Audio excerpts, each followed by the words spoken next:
Focus Stands here. What's going on, crew? Today we're going to have to look at a Ford Focus. I think a 2007 Ford Focus SE or SES.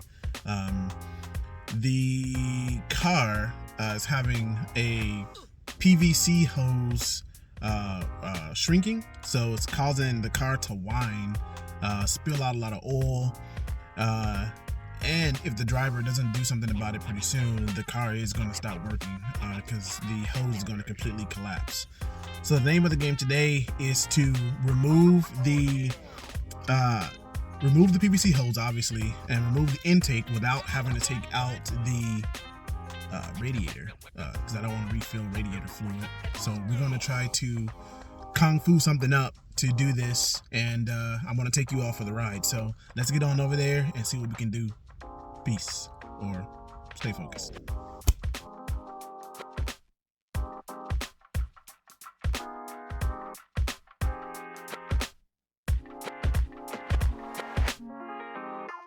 Alright, so I made it over to the spot where the owner lives, and I'm waiting on him to come outside so that we can get started on this project. Alright, so we got the hood open.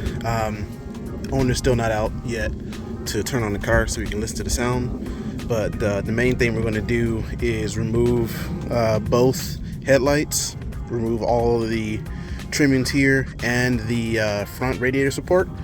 And that should give us enough room to allow the fan and radiator to slide forward a bit so that we can access all the bolts for the intake manifold. And we should be good there. So let's get started.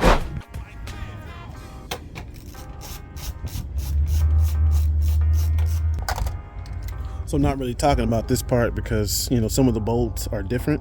So it wouldn't be, they should be size 10 millimeter, but some of his are a little bit larger than what they're supposed to be. So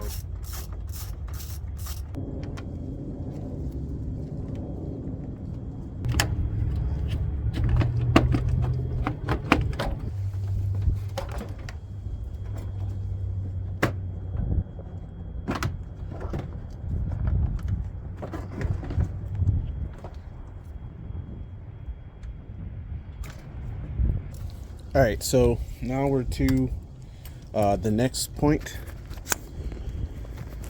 So the bolts for the radiator support, you have one here, and then one at the back over here. Sorry for the camera work, but there's 1, 2, 3, and they should also be size 10. His look a little bit larger than size 10, but 1, 2, 3 on that side, and then you'd have some bolts down here, 1, 2, 3, and 4.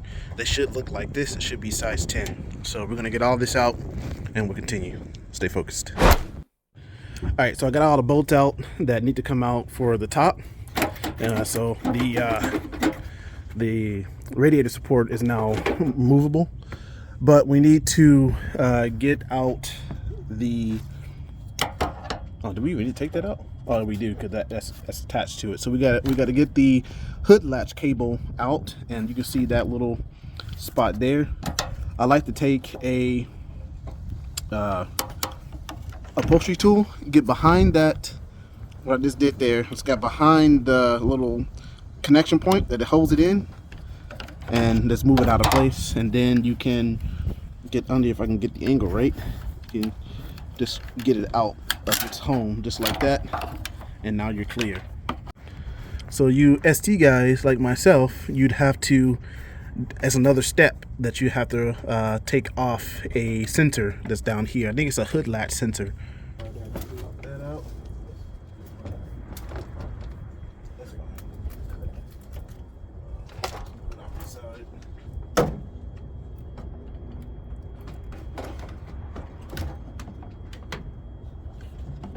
I guess I will pop that off real quick. That. And then you have this sensor. Now we are at the fruit of the labor here. This is where everything starts to get interesting. What we're going to do now is take off all the bolts. That I think there's 8, if I remember correctly. There may be 7 or 8. I want to say they are 10mm bolts, so we'll do each of those and remove it, and we should be good to go.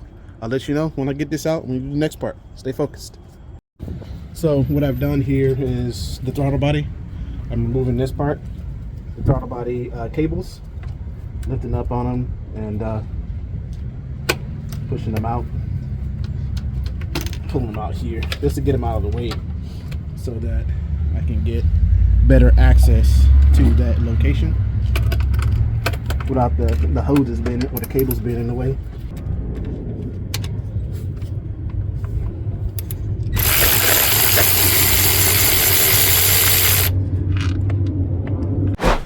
All right, so here's the old PVC hose, and this thing is noodly, so you know it was already starting to collapse. There was a hole in it right here already. This is what it looks like over here. So it got a lot of oil, you know, in the area. It's got to get this all cleaned up, and the owner will be able to do that and check that oil separator, make sure you don't have any sludge in there.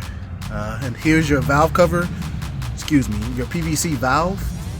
That's that little thing right there. So you got to remove the whole intake off to be able to replace this. And there's a little retaining clip right here that you can take off if you need to replace that into the oil separator. So you can pull all that out, replace this by itself, or replace the whole thing and get yourself the new hose.